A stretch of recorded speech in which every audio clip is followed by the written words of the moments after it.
ሰላም ለእናንተ ይሁን ውድ አድማጭ ተመልካቾቻችን እንደምን ቆያችሁ? በፓሮሲያ ሚኒስትሪ ተዘጋጅቶ የሚቀርበው ሳምንታዊው የመጽሐፍ ውይይት ፕሮግራማችን ነው። እንግዲህ በባለፉት ክፍሎች ላይ የክርስቶስ ምሳሌያዊ ትምህርቶች የሚለው መጽሐፍ ጥናት እንደጀመርን ታስታውሳላችሁ። ዛሬ ደግሞ በምዕራፍ 5 ላይ የምናጠናው ይሆናል ማለት ነው። በዛሬ ክፍል ላይ የምናጠናው እንደ ስናፍንጭ ቅንጣት የሚል ርዕስ ያለው ይሆናል ማለት ነው። እንግዲህ ዛሬ ለውይይት የመጡትን እንግዶች ማስተዋወቅ ፈልጋለሁ። በስተግራ በኩል እህት በጽ ትገኛለች። እንኳን ደህና መጣሽ፣ እግዚአብሔር አብዝቶ ይባርክሽ ለማለት ወዳለሁ። በስተቀኝ በኩል ደግሞ ወንድም እስጢፋኖስ ይገኛል። እንኳን ደህና መጣ፣ እግዚአብሔር አብዝቶ ይባርክ ለማለት ወዳለሁ። ወደ ውይይታችን እንገባለን።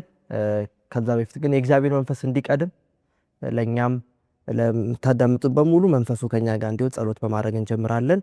እህታችን በጽ ጸሎት አድርጋ ወደ ውይይታችን እንገባለን። እንጸልይ። አባታችን ሆይ ቃልህን እንድናጠና በድጋሚ እድልን ስለሰጠህን እናመሰግንሃለን። ጌታዊ ደግሞ ጥናታችን እንድትባርክልን ምንማርበትን ማስተዋልና ጥበብ እንድትሰጠን ለምንሃለን። የተማርነውም ደግሞ ለፍሬ እንዲሆንልን እንድትባርክልን ለምንሃለን። ጥናታችንን ተረከብ በኢየሱስ ስም። ምዕራፍ 5 ላይ ደርሰናል። እንደ ስናፍንጭ ቅንጣት የሚል ሐሳብ ያለው ማለት ነው። የዛሬው የምናጠናው የመጽሐፍ ቅዱስ የተመሰረተው ደግሞ በማቴዎስ ወንጌል ምዕራፍ 13 ከቁጥር 31 እስከ 32 እንዲሁም በማርቆስ ወንጌል ምዕራፍ 4 ከቁጥር 30 እስከ 32 እንዲሁም ደግሞ ሉቃስ ወንጌል ምዕራፍ 13 ከቁጥር 18 እስከ 19 ላይ ያለ ነው። እንግዲህ ከዮሐንስ በስተቀር ቅዱስ ማቴዎስ፣ ቅዱስ ማርቆስና ቅዱስ ሉቃስ ኢየሱስ የተናገረውን ምሳሌ ያብራሩበት ክፍል ነው ማለት ነው። እንደ መግቢያ ያክል አንድ ሐሳብ በመስጠት ወደ ጥያቄ እናልፋለን። እንግዲህ ክርስቶስ ትምህርት በሚያዳምጡበት ሰዓት ላይ ከነበሩት ሰዎች መካከል አንድ ፈሪሳውያን ነበሩና ላይክ ፈሪሳውያን እንደ መሲህ ክርስቶስን ሲቀበሉት አይታይም እና በተደጋጋሚ ጊዜ ሲቃወሙት፣ ትምህርቱንም ለማጥላላት ሲሞክሩ፣ ህዝቡ ደግሞ ትምህርቱን እንዳይቀበል ለማድረግ በጣም ሲታገሉ የነበሩበት ጊዜ ነውና እንግዲህ ክርስቶስ ከተወለደበት ታሪክ እንነሳ። የተወለደው በበረት ነው። መጽሐፍ ቅዱስ ላይ ወላጆቹ ድሃ እንደነበሩ ይናገራል። ምክንያቱም በሉቃስ ወንጌል ምዕራፍ 2 ቁጥር 25 ላይ በግ መስዋዕት ማቅረብ የማይችል ሰው እርግብና ዋኖስ ነው ይዞ የሚቀርበውና በጣም ድሃ የሚሆኑ በግ መግዛት የማይችሉ ሰዎች እርግብና ዋኖስ ይዞ ይቀርቡ ነበርና ለኢየሱስ የቀረበለት አንደኛው ምንድነው እርግብና ዋኖስ እንደሆነ እዛ ቦታ ላይ ይናገራል። እና ያደገበትም ስታዩት በናዝሬት ከተማ ውስጥ ነው። በጣም በድህነት በሚባል ማህበረሰብ ውስጥ ነው ያደገው። ተቸግሯል። እንግዲህ እነሱ ሲስሉት የነበረው ቤተመንግስት በአብት በንብረት የጠበቁት ኢየሱስ ተቃራኒ በሆነ መንገድ ስለመጣ በጣም ጥያቄ ነበረባቸውና ምንድነው ያለው? ስለ እግዚአብሔር መንግስት ነው ሲያስተምር የነበረውና እንዴት ነው ሀብታም ያልሆነ ስልጣን የሌለው ንብረት የሌለው ሰው እንዴት መንግስትን ሊመሰርት ይችላል የሚል ጥያቄ ፈጠረባቸው። እና ይህን ጥያቄያቸውን ኢየሱስ አወቀ። እሱም ብቻም አይደለም፣ ለዛ ጥያቄ ደግሞ መልስ ሰጠና የሰጠው ምንድነው? የእግዚአብሔርን መንግስትን ከስናፍንጭ ቅንጣት ጋር ይዞ ሲያስተምራቸው ይታያል ማለት ነው። ወደ መጀመሪያው ጥያቄ እናልፋለን። ስቲቭ፣ እግዚአብሔር ለምንድን ነው ቅድም እንዳልነው የእግዚአብሔርን መንግስትን ከስናፍንጭ ቅንጣት ጋራ ከትንሽዬ ጋራ እንዴት ሊያመሳስለው ቻለ? እንዳልከው በመግቢያው ላይ እንዳነሳው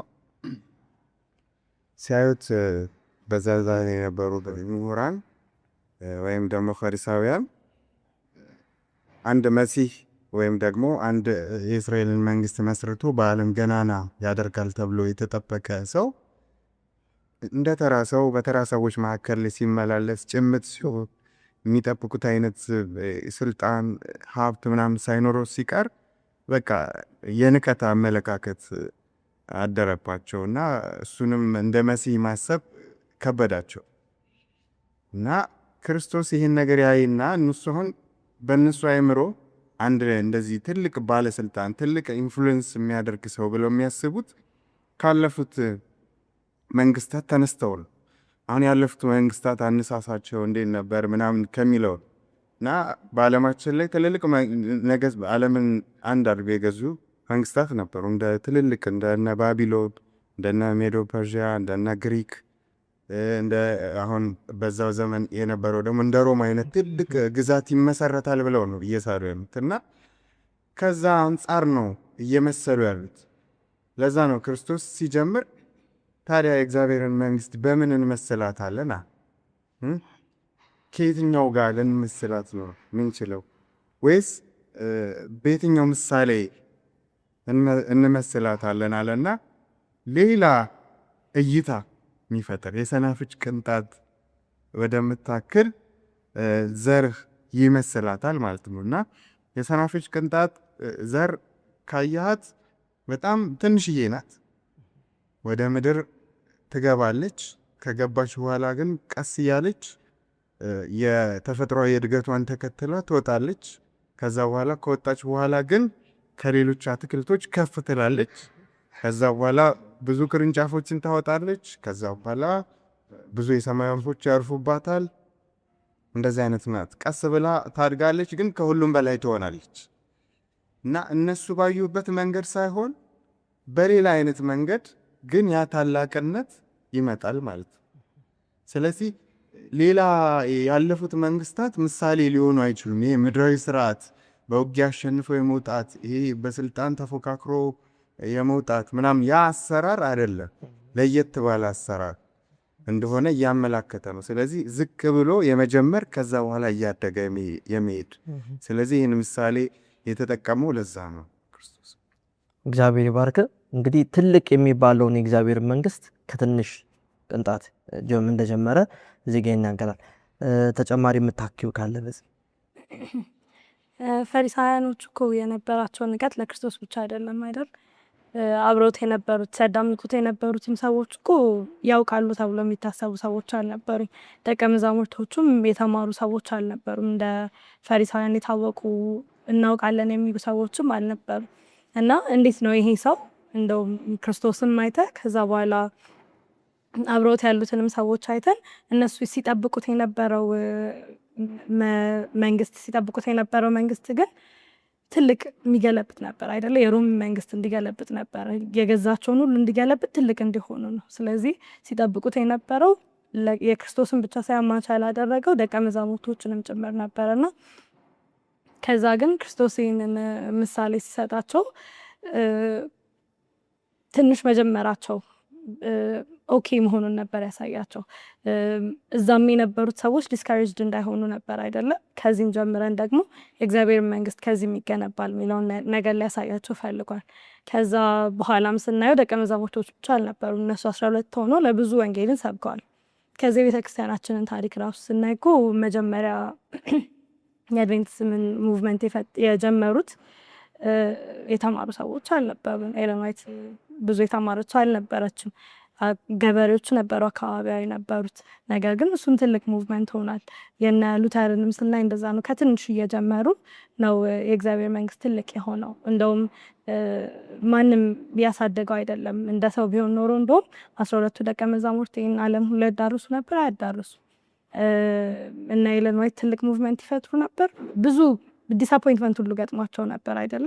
ነገር ግን ልክ የሰናፍጭም በተተከለች ጊዜ አንድ ወፍ እኮ ልታነሳት ትችላለች ያቺ ዘር፣ ግን በእግዚአብሔር ኃይል ነው ያደገችው። በእግዚአብሔር ኃይል አድጎ ደግሞ ለሌሎች ማረፊያ እስክትሆን ድረስ ለወፎች ማረፊያ እስክትሆን ድረስ ነው ያደገችው። እና ልክ እንደዛም እነዚህ በትናንሽ ሰዎች የተጀመሩ አያውቁም በሚባሉ አልተማሩም በሚባሉ ገበሬዎች ናቸው፣ አሳ አጥማጆች ናቸው በተባሉ ባልተማሩ ሰዎች የተጀመሩትም ለብዙ ሰዎችን እረፍትን አምጥተዋል፣ የክርስቶስን ወንጌል አምጥተዋልና ክርስቶስም በራች ተወልዶ ለሁላችንም መዳን ሆኗል። ስለዚህ ማመሳሰሉ ዲስካሬጅድም እንዳንሆን ያደርገናል። አሁንም ያለን ሰዎች ሙቭመንታችን ትንሽ ነው፣ እኛ ትንሽ ነን የምንሰራው ብለንም ትልቅ መንግስትም ኤክስፔክት እንዳናደርግ፣ ስልጣን ኤክስፔክት እንዳናደርግ፣ ነገር ግን በዚህም ባለን እግዚአብሔር እንደሚያሳድገን ሰናፍጩን እንደሚያሳድግ ደግሞ እኛም እንደሚያሳድገን ማደግ እንድንችል ማስተምሩናል። እግዚአብሔር ባርክሽ። እንግዲህ እዚህ ጋር ሀሳብ ላይ ማንም ማነስን አይፈልግም፣ ሁሉም ከፍ ማለትን ይፈልጋል። ግን የምንናፍቀው መንግስት ራሱ ከትንሽ እንደሚጀምር ነው እግዚአብሔር የሚናገረውና ክርስትናም እንደዛ ከትንሽ እየጀመርክ እያደግ ኢየሱስን እየመሰልን የምናድግበት የህይወት ክፍል። ከዚህ ጋር ተያይዞ ስለ እድገት ደግሞ እናንሳ። አሁን የሰናፍጭ ቅንጣት ነው ብለናል። የእግዚአብሔር መንግስት ከትንሽዬ ተነስቶ በጣም ትልቅ ደረጃ እንደሚደርስ እያየን ነው። ቅድምም ስናነሳው ነበር ያ መሬት ውስጥ ይቀበራል። ከዛም በኋላ በተፈጥሮ የማደግ ሲስተም ውስጥ ሆኖ አድጎ ከዛም በኋላ ትልቅ ሰብል ድረስ ይደርሳል። ያቺ የሰናፍጭ ቅንጣቷ እንደ ትንሽነቷ አትቀርም ነው። እያደገች መምጣቷ የማይቀር ነው። ልናነሳ የምንፈልገው ደግሞ ስቲፍ ወደ አንተ ልምጣና ይህ የእድገት መመሳሰል እስቲ ከእግዚአብሔር መንግስት ጋር እንዴት ልናነጻጽረው እንችላለን? አሁን ሰናፍጩ ናቹራሊ መሬት ላይ ይቀበራል። ከዛም በኋላ እያደገ ዘር እየሆነ ከዛም በኋላ ሰብል ሆኖ መጨረሻ ላይ ወደ ማበብ ደረጃ ይመጣል እና ያንን የእድገት ፕሮሰስ ከእግዚአብሔር መንግስት ጋር እንዴት ልናገናኘው እንችላለን? ምንድን ነው ሊያመሳስላቸው የሚችለው ነገር ብለህ ታስባለህ? ብዙ የሚያመሳስላቸው ነገሮች አሉ።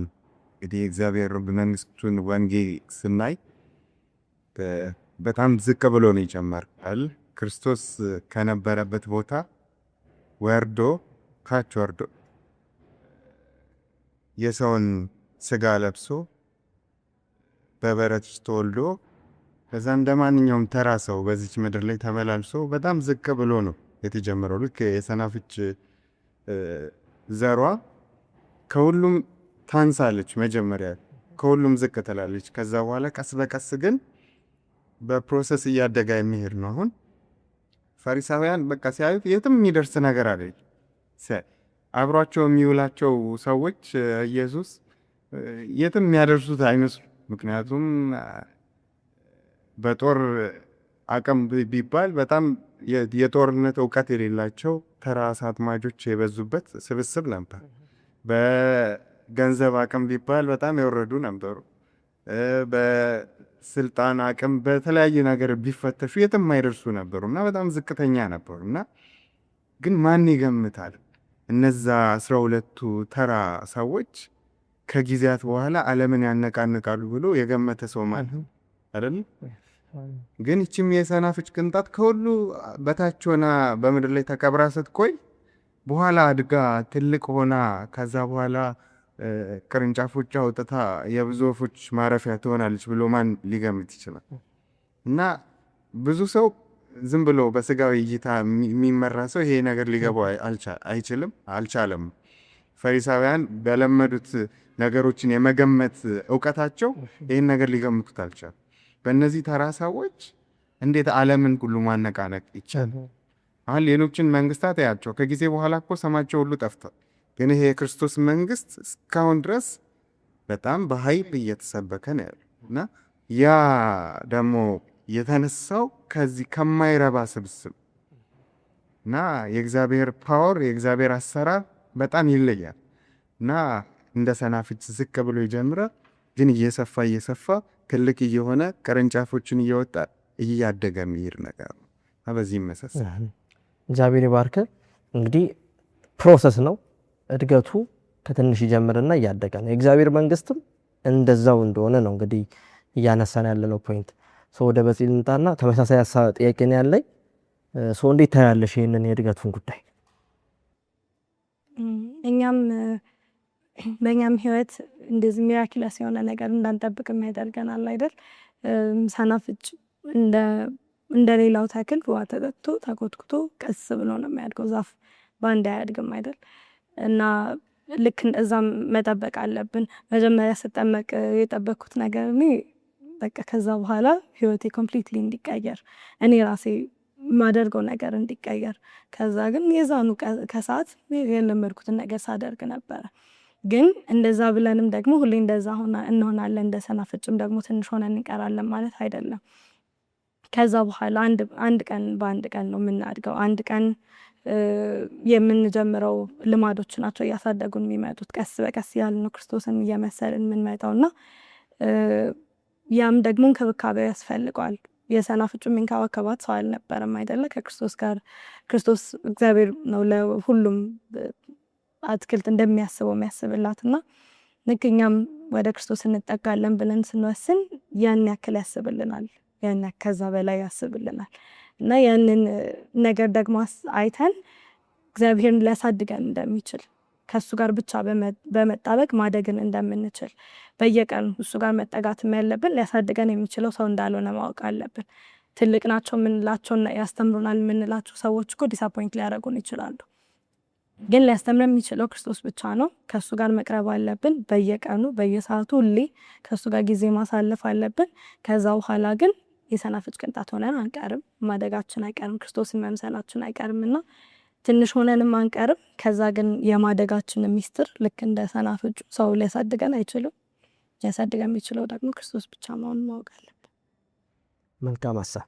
ስለዚህ እያየን ያለ ነው ትንሽ የሆነችዋ እያደገች እንደምትሰፋዋ ቅንጣት፣ በተመሳሳይ ሁኔታ ደግሞ የእግዚአብሔር መንግስትም ከትንሽ እየጀመረ ነው። ለምሳሌ እነ 12ቱ ደቀ መዛሙርትን አንስተናል። ተራ አሳ አጥማጆች ነበሩ። በኋላ ግን ዓለምን የለወጠ ታላቅ አገልጋዮች ሆኑ። ገዳይ የነበረውን ጳውሎስ የዓለም ተጽዕኖ ፈጣሪ መሆን የቻለው በፕሮሰስ በእድገት ውስጥ እንደሆነ አይተናል ማለት ነው። ተጨማሪ ሀሳብ ካለ ስቲቭ ቀጥልልን። አዎ ሌላ የክርስቶስን መንግስትና የሌላ የዓለማትን መንግስት ስናወዳደር የምናያቸው ነገሮች አሉ። ያልተለመዱ ፈሪሳውያን አንድም ያልተዋጠላቸው ምክንያት የክርስቶስ መንግስት ትልቅ ይሆናል ብለው ሊገምቱበት ያልቻሉበት ሌላ ምክንያት ደግሞ ጭራሽ የዓለም መንግስታት ከሚሄዱበት መንገድ በተቃራኒ ነው። አሁን መንግስታት የበላይነትን ለማረጋገጥ የሚወስዱት እርምጃ የኃይል እርምጃ በብዛት በእውቀት፣ በኃይል፣ በጉልበት የበላይ በመሆን ተጽዕኖ ፈጣሪ መሆን የሚፈልጉት ማለት ነው። ነገር ግን የክርስቶስ ግን ይለያል። አሁን ለምሳሌ ክርስቶስ ሲያስተምረበት የነበረው መንገድ ይለያል። ጠላታችሁን ውደዱ እያለ እያስተማረ አንድ ጉንጫችሁን በጥፊ ሲመታችሁ አዙራችሁ ሌላውን ስጡ፣ አንድ ምዕራፍ ከኔ ጋር ሂድ ለሚል 2 ሂድለት፣ እጀ ጠባብህን ለሚጠይቅ መጎናጸፊያን ጨምርለት እያለ እንደዚህ አይነት የሞኝ የሚመስል በዓለማውያን እይታ የሞኝ የሚመስል ሀሳብ እያራመደ እንዴት ሰው ላይ ተጽዕኖ ሊፈጥር ይችላል? እንዴት ፓወርፉል ሆኖ ከሌሎቹ መንግስታት ገኖ ሊወጣ ይችላል የሚለው ጭራሽ የሞኝነት ነገር ነው። እና ክርስቶስን እንደ አይሁድ ንጉሥ ሆኖ ለመሳል ይከብዳቸዋል። ምክንያቱም የሚያውቁት ነገስታት በኃይል ወረው ከበው ሌላውን ሰው በግድ አስገድደው በጉልበት ነው የሚገዙት። ክርስቶስ ጋር ግን ይሄ የጉልበት ነገር የለም። እና ሌሎቹ እንደውም ዳንኤል ምዕራፍ 7 ላይ ሲወከሉ በምንድን ነው? በአውሬዎች ማለት በአዳኝ አውሬዎች ነው ሲወከሉ የምናያቸው። ክርስቶስ ግን በተቃራኒ ዝም በሚል የዋህ በሆነ በግንስ ሰዎች ወስደው ዝም ብለው በሚያርዱት ማለት ነው። እና እንደዚህ አይነት የበግ ሀሳብ ይዘህ እንደዚህ አይነት ራስን ዲፌንድ የማታደርግ ከሆነ እንዴት ነው ዓለምን ልታስተዳድር ምትችል? ይሄ በፍጹም በዓለም ታሪክ ተቀባይነት የሌለው ፍልስፍና ነው። የበላይ ለመሆን የግድ በጉልበት በእውቀት ተሽለ መገኘት አለብህ፣ ወይም በዙሪያ ባሉ ሰዎች ትልልቅ ሰዎችን ይዘህ የሆነ ኢንፍሉዌንስ መፍጠር አለብህ። ክርስቶስ ግን የያዛቸው ሰዎች ደካማ ናቸው። እሱ የሚያራምደው አስተሳሰብ የፍቅር ነው። ራስን ስለ ሌሎች መስዋዕት ስለማድረግ ነው። እና እንደዚህ ሆኖ እንዴት ነው ንጉሥ የሚሆነው? እንዴት ነው የበላይ የሚያደርገ የሚለው ነገር ጭራሽ ያልተዋጠላቸው ነው። እና የክርስቶስ መንገድ እሳቤው በእሳቤ ደረጃ ራሱ በጣም ይለያል። ዓለም ከለመደችው ስርዓት ይለያል። እና ይህን ታዝቤያለሁ። እግዚአብሔር ይባርክ። ትህትና ከሰናፍጭ ቅንጣት እንኳን መማረቻ ከትንሽ ተነስቶ እና ብዙ ጊዜ እግዚአብሔር የሚሰጠው ምሳሌ በጣም ትሁት የመሆን ክርስትና ዝቅ የማለት ጉዳይ እንደሆነ ከዛም በኋላ የሚያድግ ነገር ነው። ለዛም ነው በትንሹ የታመነ በትልቁ ይሾማል ይላልና በትንሽ በትንሽ በትንሽ የሚለው ከትንሽ የሚጀምር ነገር ከፍ እያለ ማምጣት እድገት ማምጣቱ የማይቀር እንደሆነ ኢየሱስ ነውና ክርስትናም በዛ ላይ የተመሰረተ ሌላ ነገር የለውም። ክርስቶስን የሚከተል ሰው በሙሉ ክርስቶስን አምላክ አድርጎ የሚያምን ሰው ሁሉ የዘላለም ሕይወትን የሚያገኝ ሰው ሁሉ እንደ ክርስቶስ ትሑታን ሆኖ ዝቅ ብሎ ሌላውን ማገልገል ማስተማር እንዳለበት የሚገልጽልን ሀሳብ ነው። እንግዲህ የምትከታተሉት ያለውን የክርስቶስ ምሳሌ ትምህርቶች መጽሐፍ ጥናታችን ነው። ምዕራፍ 5 ላይ ያለውን እንደ ሰናፍጭ ቅንጣት የሚለውን ሀሳብ ነው የተወያየን የምንገኘው። ካፍታ ቆይታ በኋላ ተመልሰን ደግሞ ቀጣዩን ክፍል እንወያያለን ማለት ነው። እግዚአብሔር ይባርካችሁ። የክርስቶስ ምሳሌያዊ ትምህርቶች የተሰኘው መጽሐፍ ክራይስትስ ኦብጀክት ሌሰንስ ከተሰኘው የሄለን ጂ ዋይት መጽሐፍ የተተረጎመ ነው። መጽሐፉ በመጀመሪያ እንደ አውሮፓውያን አቆጣጠር መስከረም 1900 ዓ.ም የተጻፈ ሲሆን ላለፉት 126 ዓመታት ከ100 በሚበልጡ ቋንቋዎች ተተርጉሞ ለአንባቢያን ትልቅ መንፈሳዊ በረከት ሲለግስ ቆይቷል። መጽሐፉ ክርስቶስ በምድር ላይ እየተመላለሰ ባገለገለባቸው ዓመታት የሰው ልጆች የሰማይን መንግሥት ምንነት፣ ዓላማና አሰራር እንዲገነዘቡና ከዚሁ መንግሥት መሪዎች ጋር በተጣጣመ መልኩ እንዴት መኖር እንደሚገባቸው ለማስተማር የተጠቀመባቸውን ምሳሌዎች መጽሐፍ ቅዱሳዊ ይዘታቸውን ማዕከል ያደረገ እውነተኛ ፍቺ ይሰጣል። ከዚህም በተጨማሪ ምሳሌዎቹ ለሰው ድነትና የቅድስና ሕይወት ጉዞ በእጅጉ ጠቀሜታ ያላቸውን አንኳር የመጽሐፍ ቅዱስ እውነቶችን የሚዳስሱ በመሆናቸው እነኚህን ምሳሌያዊ ትምህርቶች በጸሎት መንፈስ ሆኖ በትጋት ማጥናት ብርቱ መንፈሳዊ ሕይወትን ከማዳበር አኳያ ጠቀሜታው የላቀ ነው። ወደ በዚህ ጥያቄ ያልፋለሁ። የስናፍጭ ቅድም እንዳልነው ፕሮሰስ ነው፣ እድገት ነው እያለን ነበርና እሱን ቅድም ከእግዚአብሔር መንግስት ጋር ነበር ስንወይ ነበረው። አሁን ደግሞ ከክርስትና ላይፍ ጋራ እንዴት ልናነጻጽረው እንችላለን? ምክንያቱም እድገት ነው ብለናል። እያደገ መጨረሻ ላይ ወደ ሰብል ደረጃ እንደርሱና ሰብሉን አይተን ትንሽዬ እንደነበረ ስናስብ በዛ ውስጥ ያለፈውን ሂደቶችን እንመለከታለን። አሁን ክርስትና እንዴት ልናየው እንችላለን? በክርስትና ሕይወት ትላንትናም ስንወያይ ያልነው ነገር እግዚአብሔር ከኛ በላይ አርቆ ያስበዋል አይደለ? ችሎታ ሳይኖሩ ቀርቶ አይደለም ቶሎ የማሳደግ። ስለዚህ ኢሚዲየትሊ በተአምር ቢያሳድገው ኖሮ ያንን ሰናፍጭ ትንሽ እንደነበረ በአንዴው ትልቅ ዛፍ ቢሆን ኖሮ ያተአምር ይሆናል። ልክ እንደኛም ደግሞ ክርስትናም ትንሽ እንደነበሩ ገና ሳይታይ ትልቅ ዛፍ ሆነው ቢወጡ ኖሮ ለዓለም ሁሉ በአንዴ ቢሰበክ በኃይል ቢሄድ ኖሮ ትዕቢትን የሚያመጣ አይመስላችሁ? አሁን በተአምር ቢሆን ኖሮ የምናድገው እኛ ራሳችን ልክ እንደተጠመቅን በተአምር ትልቅ ብንሆን ሁሉንም ነገር ብናውቅ መጽሐፍ ቅዱሳችንን ብንችለው ክርስቶስን ብንመስል ኢሚዲየትሊ ትዕቢተኞች እንሆናለን። ያ የማደጉ ስርዓት ግን ኢን ዘ ፕሮሰስ ብዙ ነገሮችን ያስተምረናል። መኮትኮት አለ፣ ከክርስቶስ ጋር መቅረብን ሩቲን ማድረግን መልመድ አለብን።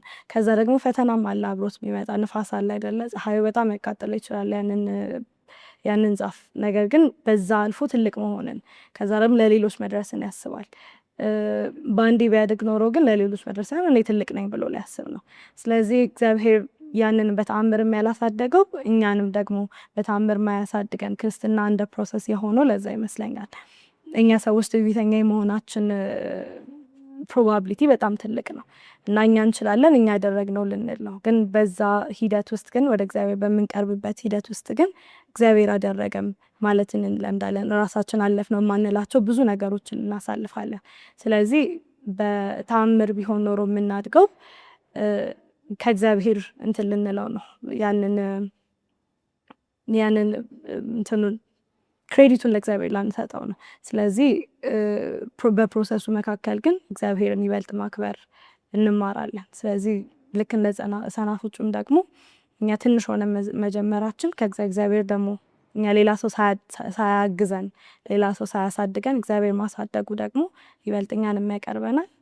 ለሌሎች የምንሰብከው እኛን ችሎታ ሳይሆን እግዚአብሔርን ይሆናል። ጥሩ ሀሳብ። ወደ ስቲቭ እመጣለሁ። እድገት ነው ክርስትና ላይም ተመሳሳይነት ነው ያለው። ምክንያቱም ክርስትና የሚያድግ ነገር ነው። የሆነ በቃ ደርሻለሁ እዚህ ጋር ነው ብለህ የምትለው ነገር አይደለም። እያደግ በህይወት እስካለ ድረስ ነው። ጳውሎስ ሩጬን ጨርሻለሁ ሃይማኖቴን ጠብቄያለሁ ሲል ወደ ሞት እየሄደ ነው። ስለዚህ የሚገባኝን ሰርቻለሁ እያለ ነው። ከክርስቶስ ጋር ተገናኝቼ ክርስቶስ የሚፈልግብኝን ነገር ኖሬያለሁ እያለ ነውና ያው በህይወት እስካለን ድረስ የሚያድግ የሚቀጥል የሚያብብ ፍሬ የሚያፈራ ነገር ነውና አንተስ እንዴት ታያለህ? ይህንን ሰናፍጭ ቅንጣቱን በክርስትና ህይወታችን ጋር እንዴት አያይዘን መልሶ እንችላለን? አዎ የክርስትና ህይወትም መንገድ ነው። እንግዲህ ከዕለት ወደ ዕለት ከክብር ወደ ክብር እያደግን የክርስቶስን መልክ እስክንመስል ድረስ እየተለወጥን እያደግንበት ነው። እንግዲህ የክርስቶስ መልክ ፍቅር ነው። ፍቅር ደግሞ የሚደረስበት ነገር አይደለም። ስፋቱን፣ ርዝመቱን፣ ጥልቀቱን ሁሉ ልንደርስበት አንችል እና ያ የማይደረስበትን ጉዞ እንደመሄድ ነው። የሆነ ነገር አንድ ጊዜ ውጥት ሲል ለመመለስም እንደዛው ፈጣን ይሆናል። ነገር ግን በፕሮሰስ የሚያድግ ነገር ሲሆን ግን በየአንዳንዱ ደረጃ ላይ ፋውንዴሽን እየጣለ ነው የሚሄደው እና በፕሮሰስ ያደገ ነገር በአንድ ጊዜ አይወርድ እንትን ይሆናል፣ ሪዚሊየንት ይሆናል፣ ጠንካራ እየሆነ ነው የሚወጣው እና ክርስትናም ህይወት እንደዛ ነው። በአንድ ጊዜ ብዙ ሰው የተጠመቅን ማግስት በአንድ ጊዜ እንደነ ቅዱስ ጳውሎስ ወይም ደግሞ እንደ የክርስቶስ በቃ ፍጹም ምንሆን ይመስለናል። ነገር ግን አይደለም። በጊዜው ሂደት ግን በእግዚአብሔር ጸጋ እያደግን ክርስቶስን እየመሰልን ድሮ ከኛ ጋር ተጣብቀው የሚያስቸግሩን የነበሩ ነገሮች አሁን እየቀለሉ ይሄዳሉ እና እድገታችን ወደ ክርስቶስ ሙላት እያደገ ይሄዳል። ያ እድገት ደግሞ አስተማማኝ ፕሮሰስ ያለው እድገት አስተማማኝ ቀስ ብሎ እየተገነባ የሚያደግ ስለሆነ ማለት ነው እና ፕሮሰሱ በጣም ወሳኝ ነው። እግዚአብሔርም ለዚህ ነው ዲዛይን ያደረገው ብዬ አስባለሁ እና እንደ ወርቅ እየነጠረን እየጸዳን ቆሻሻውን ነገር እያስወገድን እንሄዳለን። ፍጽምናው ግን ሩቅ ነው። የእግዚአብሔር ፍቅር አይደረስበትም እና እስከ ህይወታችን ፍጻሜ ድረስ የእድገት ህይወት እንኖራለን እና በዚህ አመሳስሏል። ጥሩ። ስለዚህ በክርስትና ህይወቶች ውስጥ መውደቅ አለ፣ መነሳትም አለ። ግን ወደሚፈለገው ደረጃ እስኪደርስ ድረስ ማደጋችን የማይቀር ጉዳይ ነው። እዚህ ጋር አንድ ተጨማሪ የምታነሳው የፈለግኩት አንድ ጥያቄ ማንሳት የምፈልገው መጽሐፍ ቅዱስ ላይ ለዚህ ገጣሚ የሚሆን ኤግዛምፕል ሊሰጠን የምትችለው አለ ወይ? ላይክ እየወደቀ ግን በኋላ እየተነሳ ግን ወደሚፈለገው ሲጀምር ሰናፍጭ ነበር። ከዛ በዛ ሂደት ውስጥ ሲያደግ ብዙ ነገር ሊያጋጥመው ይችላል። አሁን እቺ ሰናፍጭ በቂ ፀሐይ በበቂ ሁኔታ ላታገኝ ትችላለች፣ የሆነ ታይም ላይ ታገኝ ትችላለች። ዝናብ ወይም ተቃራኒው አንዳንዴ ሊገኝ አንዳንዴም ላይገኝ ይችላልና መጽሐፍ ቅዱስ ላይ ከዚህ ሀሳብ ጋራ ሊገናኝ የሚችል የመጽሐፍ ቅዱስ ክፍል ካለ ሼር ልታደርግ የምትችለው? አዎ፣ እዛው ከክርስቶስ ደቀ መዛሙርት ከነበሩት ውስጥ ጴጥሮስን ማንሳት እንችላለን። ጴጥሮስ መጀመሪያ አነሳሱ እንዴት ነበረ? ጭራሽ ብዙም የማስተዋል አቅሙም በጣም ዝቅ ያለ ነበረ። ከዛ በኋላ ዝም ብሎ በስሜት የሚመራ ሰው ነበረ። አንዳንድ ጊዜ ሴጣን ራሱ ሲጠቀምበት ነበረ። ነገር ግን ክርስቶስ በክርስቶስ ደቀ መዝሙርነት ሂደት ውስጥ ቀስ እያለ ብዙ የተማራቸው ነገሮች አሉ።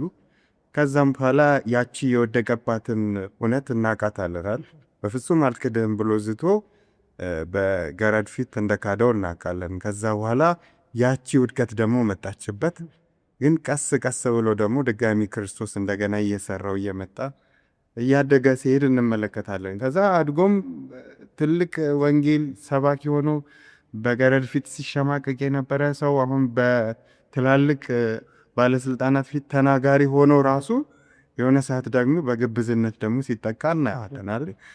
ከአሕዛብ ጋር ሲሆን እንደ አሕዛብ አብሮ ሲበላ ቆይቶ ከዛ በኋላ አይሁዶች ሲመጡ ደግሞ በግብዝነት የመነሳት የመስመሰል ባህሪ ስናይበት እንመለከታለን እና ተሰርተን ላናልቅ እንችላለን። ግን ፕሮሰሱ ግን እየሄደ መጨረሻ ላይ ግን ጴጥሮስ ራሱን መስዋዕት እስከማድረግ ደርሶ ለክርስቶስ ሕይወቱ እንደሰጠ እናውቃለን እና ጴጥሮስ ጥሩ ምሳሌ ነው ብዬ አስባለሁ። ጥሩ፣ እግዚአብሔር ባርክ። በዚህ ጋር ላንቺስ ለዚህ ገጣሚ የሚሆን መጽሐፍ ቅዱስ ላይ ያነበብሽው አንድ ታሪክ ብትነግሪኝ ከዚህ ጋር በተያያዘ? አሁን የመጣልኝ ወደ እኛ ራሱ ስናቀርበው በዛ በሩቅ ዘመን ራሱ ያልሆነ የኛ የቤተክርስቲያን ታሪክ አለ አይደለ? መጀመሪያ ሲጀምር የጀመረበት ሰው እኮ እግዚአብሔር ትቶናል፣ ጭራሽ እግዚአብሔር የለም የሚል ነበር። አሁን በቃ ስለኛ ምንም ግድ አይሰጠውም የሚል ሚለር ነበረ። ከዛ ቀስ እያለ እሱም ተማረ፣ በክርስቶስ አመነ። ከክርስቶስ ከማመንም አልፎ በጣም ማጥናት ጀመረ፣ እያደገ መጣ። ከዛ አጥንቶ ብዙዎችን ሰብስቦ ብዙ ትልቅ ሙቭመንት ከተፈጠረ በኋላ ክርስቶስ በዛን ቀን አልመጣም። ከዛ በዛም ዲስአፖይንትመንት ካለፉ በኋላ ደግሞ እያጠሩ ትምህርታቸውን እየጠነከሩ በእምነታቸው ያለው ትንሽ ግሩፕም እየጠነከረ ለሌሎች እየደረሰ መጣ። የዛኔ የእሁድ ሰንበት ነበር የሚያመልኩት። አመጋገባቸውን ያስተካከሉ አልነበሩም። ግን ከዛም እያደጉ የጠራ ትምህርቱ መጣ። በዛም ጊዜ ደግሞ እኮ ስህተት ነበራቸው አይደለ? ማንም ከዚህ በኋላ አይደለም፣ ከዚህ በኋላ በሩ ተዘግቷል ብለው የሚያምኑ ነበረ። እንደዛም ብለው አልቀሩም። እግዚአብሔር ግን አስተማራቸው። ይወድቃሉ፣ ይነሳሉ። ቤተክርስቲያናችን የተገነባበት ትምህርት ይሄ ነው። በብዙ ነገር ወድቀዋል፣ ከዛ ግን መልሰው ተነስተዋል፣ ጠንክረዋል። ከዛ በኋላ አሁንም ባለ ነው እኛም እያደግን እንገናኛለን። ከዛም ደግሞ ለብዙ ወፎችም ደግሞ ማረፊያም ጥላም ሆኗል ቤተክርስቲያኑና ያን ያሩቅ ባንወስዶ ራሱ የክርስቶስ ጊዜ ላይ ባንወስዶ ራሱ እንደዚሁ በቅርቡ በእኛው ቤተክርስቲያን ታሪክ የምናየው ነገር ነው እና የብዙ ሰው ህይወት በእንደዛ የተመሰረተ ነው እና የዛኔ ዲስካሬጅ ሆኖ ቢታውት ኖሮ እኛ እዚህ ቦታ ላይ አንገኝም ነበር አይደለ? ግን እግዚአብሔር ስቲል እያሳደጋቸው ነበረ። የሰናፍጩንም እንደሚያሳድገው እነዛንም ሰዎች እያሳደጋቸው ነበር እና የእግዚአብሔር የሰጠው ክርስቶስ ሜታፎሩ ነው አልቀረም። እኛም ጊዜ እነሱም ጊዜ ሰርቷል። አሁንም እኛም በየቀኑ የምናየው ነገር ነው እና ብዙ መውደቅ ከዛ ብዙ ደግሞ ከእግዚአብሔር መማር ከዛ ለብዙ ሰውም ደግሞ መድረስ ያሳየናል። እግዚአብሔር ይባርክሽ። ጥሩ ሀሳቦችን ጴጥሮስንም ከመጀመሪያዎቹ ከአድቬንቲስት መስራች ታሪኮችም ያነሳል ነበር። አንድ ተጨማሪ ሀሳብ ማክሎ እኔም ዮሴፍን አስታውሰዋለሁ። ገና እልሙ ሲቀበል ንጉስ እንደሚሆን እግዚአብሔር አሳይቶታል እዛ ቦታ ላይና እልም ብቻ ሀሳብ ነው፣ ትንሽ ነገር ነው።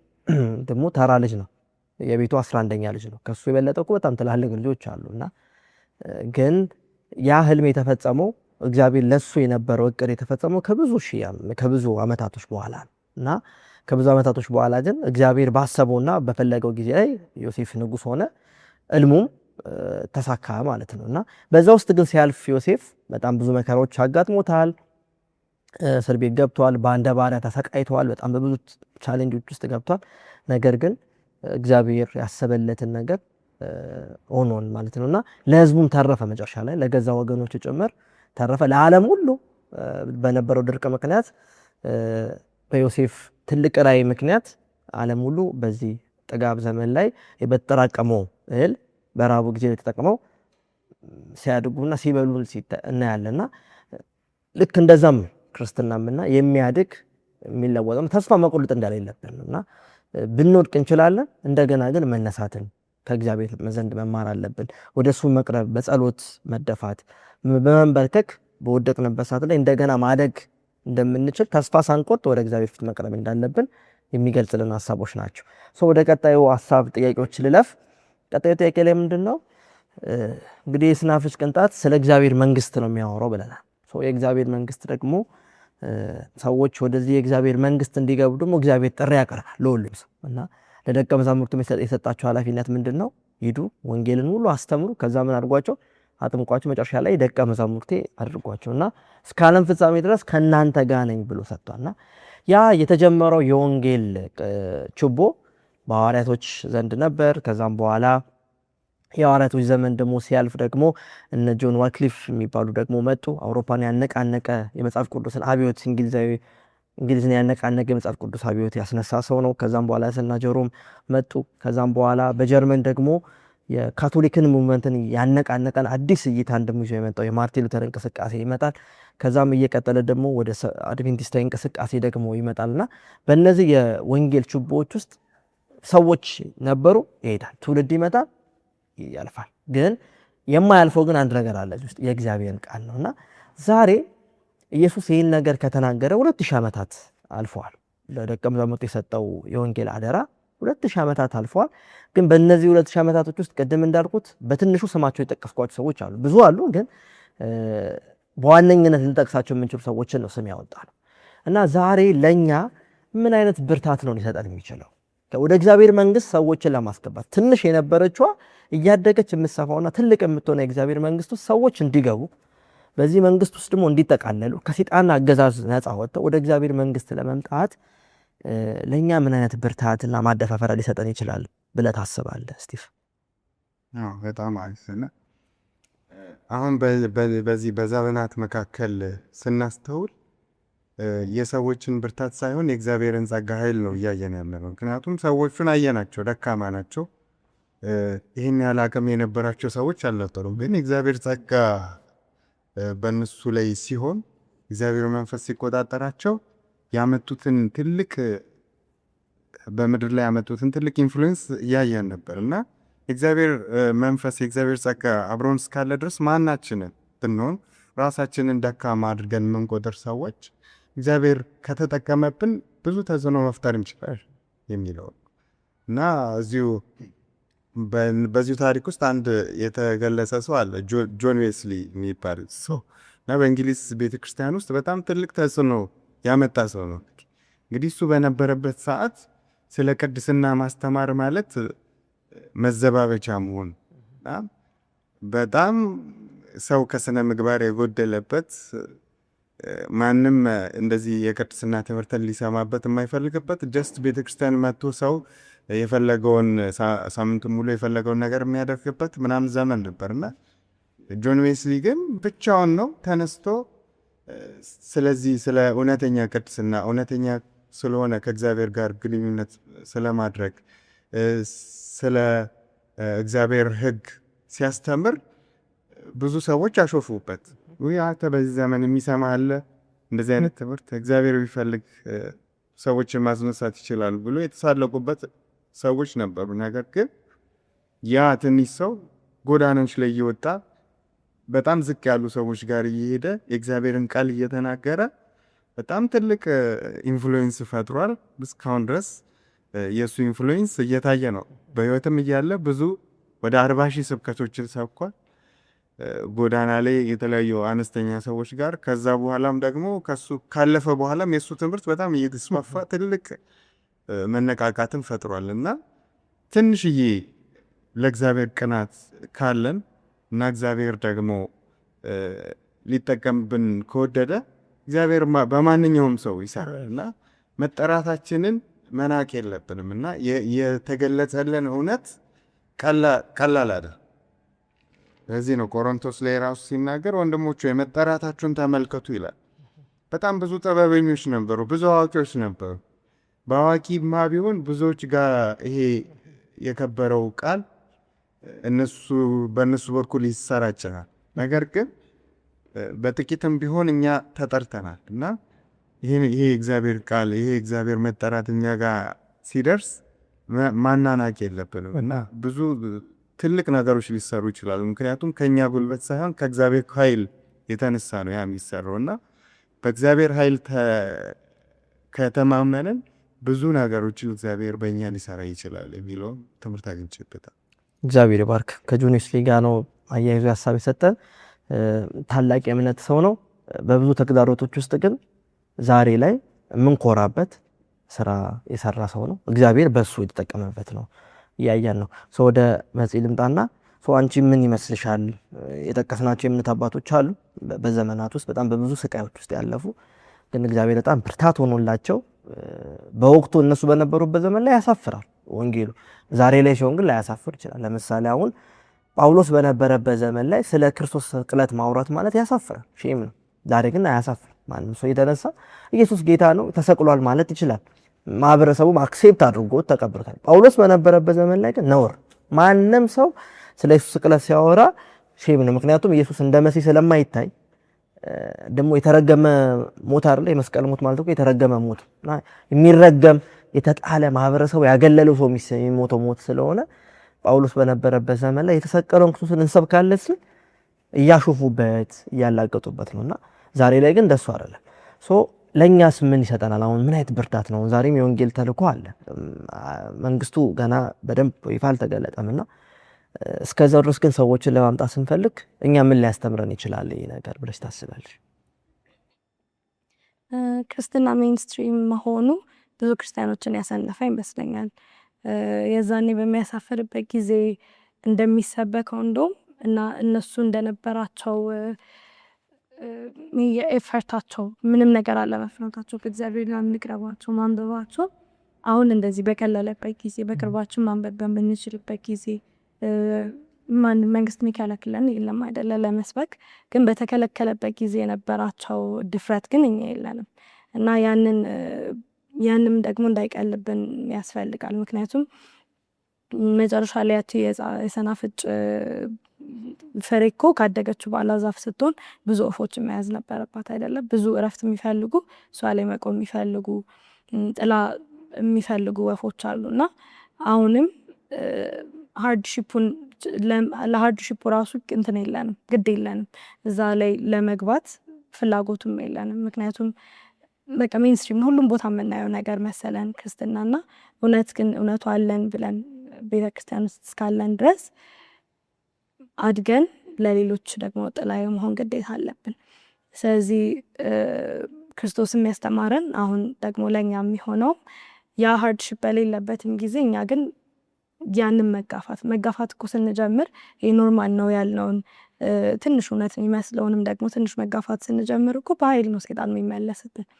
ስለዚህ እሱን እንዳንፈራው፣ ምክንያቱም ለነዛ ሰዎች በሚገደሉበት ጊዜ፣ ዘይት ውስጥ በሚቀቀሉበት ጊዜ በዛ ጊዜም እግዚአብሔር ነበረላቸው። አሁን እኛ መብታችን ነው በምንልበት ጊዜም እግዚአብሔር አለልንና ትንሽ ለመጋፈጥ እንደውም እኛንን አይደል አታክ ማድረግ ያለብን፣ እኛንን መሄድ ያለብን።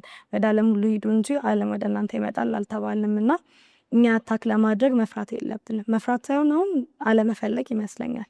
እና ያንን ድፍረት ያንን ፍላጎት ደግሞ እግዚአብሔር እኛ ላይ ሊፈጥርብን መጸለይ ያለብን ግዴታ አለብን። መጠራታችንን ስናስብ ያለብን በርደን አለ።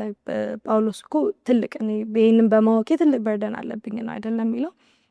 እና እኛም በተለይ እንደዚህ ኢዚ ሆኖልን የበለጠ ትልቅ በርደን ያለብንና ፍላጎቱን እግዚአብሔር እንዲሰጠን መጸለይ ያለብን። ከዛም ደግሞ ለሚመጣውም ነገር ለነ ጆን ዌዝሊ ለነ ኤለን ዋይትም ለነ 12ቱም ደቀ መዛሙርቶች የነበረው አምላክ ደግሞ ለእኛም እንዳለልን ማሰብ አለብን። እግዚአብሔር ይባርክሽ። ስለዚህ ብርታት የሚሰጠው እግዚአብሔር ነው። እዚህ ጋር እያየን ነው። አንድ ጥሩ ኤግዛምፕል ማንሳት የምፈልገው ማርቲን ሉተር ነው፣ ጀርመናዊ መነኩሴ። በጣም ከባድ በነበረበት ጊዜ ላይ ተጋፍጦ የጳጳሳዊን ስርዓትን ተጋፍጦ ህይወቱ እንኳን በጣም በብዙ ሰቀቀን ውስጥ ሆኖ ግን ለእውነት የነበረው ቆራጥነት ነው፣ ለእውነት የነበረው ፍላጎት በጣም የሚገርም ነው። ምክንያቱም ከነበረበት ጨለማ እንዴት እንደወጣ ያውቃል እና ወደ አዲስ ብርሃን ነው የመጣው።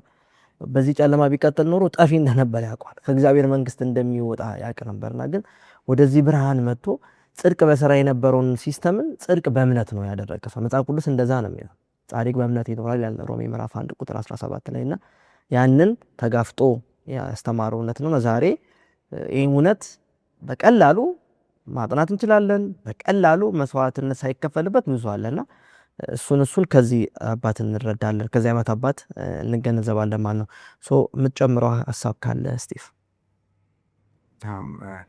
ያው መጨረሻ ላይ የማነሳው ነገር ምንድን ነው፣ ያው የሚሰራው እግዚአብሔር እንደሆነ አይተናል።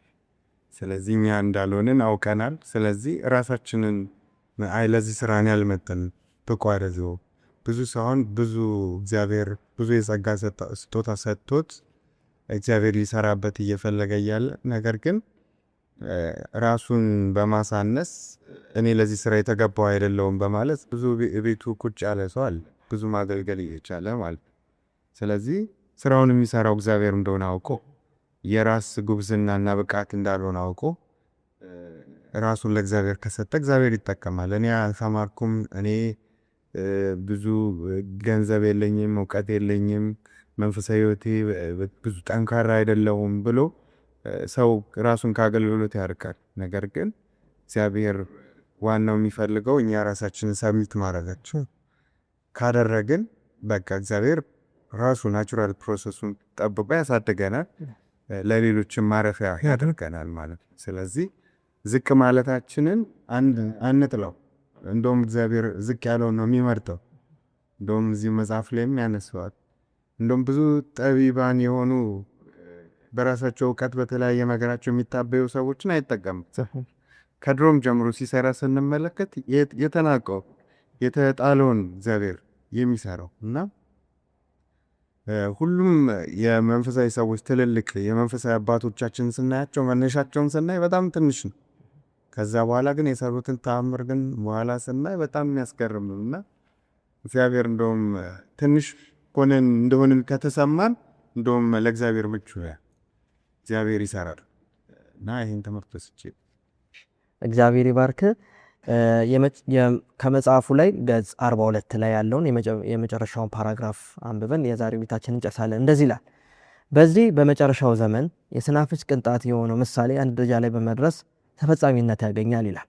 ቅድም እንዳልነው ሰናፍጩ ቀስ በቀስ እያደገ ትልቅ እንደሚሆኑ የእግዚአብሔር መንግስትን ትንሽ ነበር። ከዛ እያደገ መጥቶ ትልቅ እንደሆነ በኢየሱስ ምሳሌ እንደተማር ነው ማለት ነው። ታናሽ የሆነው ዘር ታላቅ ዛፍ ትሆናለች ይላል። ስለዚህ የተጀመረው የወንጌል ዘር ትንሽ ይመስላል፣ ግን እንዴት ሰፍቶ እንደመጣ እያየን ነበር። የመጨረሻውና የማስጠንቀቂያ የምህረት መልእክትም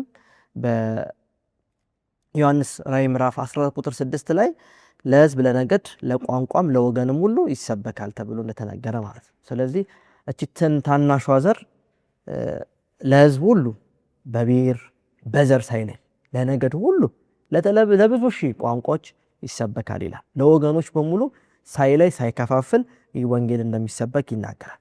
እና መጨረሻ ላይም ምንድነው የሚለው በራዕይ ምዕራፍ 18 ቁጥር 1 ላይ ምድርም ከዚህ ከወንጌል ዘር ብርሃን የተነሳ ምን ሆነች? በራች ብሎ ይናገራል። እና ይህ የወንጌል ዘር ብርሃን ነው። ከጨለማ ወደሚደንቅ ብርሃን የሚያመጣ ነው። በባህርነት የተያዘውን ወደ ነፃነት የሚያሻግር ነውና ውድ አድማጭ ተመልካቾቻችን ይህንን የወንጌልን ዘር የበለጠ እንድታጠኑ እናደፋፍራችኋለን። ምክንያቱም ወደ እውነት የሚያመጣው እሱ ነው። ወደ ብርሃን የሚያመጣው እሱ ነው። ብዙ ዋጋ ተከፍሎበታል። ኢየሱስን መስቀል ላይ አንጠልጥሎበታል። ብዙ የእምነት አባቶች ለዚህ ኢየሱስ ሲሉ ለዚህ ወንጌል ሲሉ ሕይወታቸውን ሰውቷል። በብዙ ተሰቃይቷል። ላይፋቸው ምረበዳ ጫካ ሆኗል። ብዙ መሰደብ፣ ብዙ መገለል ደርሶባቸዋል። ቢሆንም ግን ወንጌል ሁሌም ታሸንፋለች። ወንጌል ሁሌም ክብሩን እንደሚያበራ ይናገራልና ይህንን ወንጌል የበለጠ እንድታጠኑት የግላችሁ እንድታደርጉ ለማደፋፈር በጌታ ፍቅር ጠይቃችኋለሁ ማለት ነው። ስለነበረን ቆይታ የእግዚአብሔር ስም የተመሰገነ ይሁን። ቀጣይ ደግሞ በሌሎች ርዕሶች እንወያያለን ማለት ነው። እግዚአብሔር ይባርካችሁ።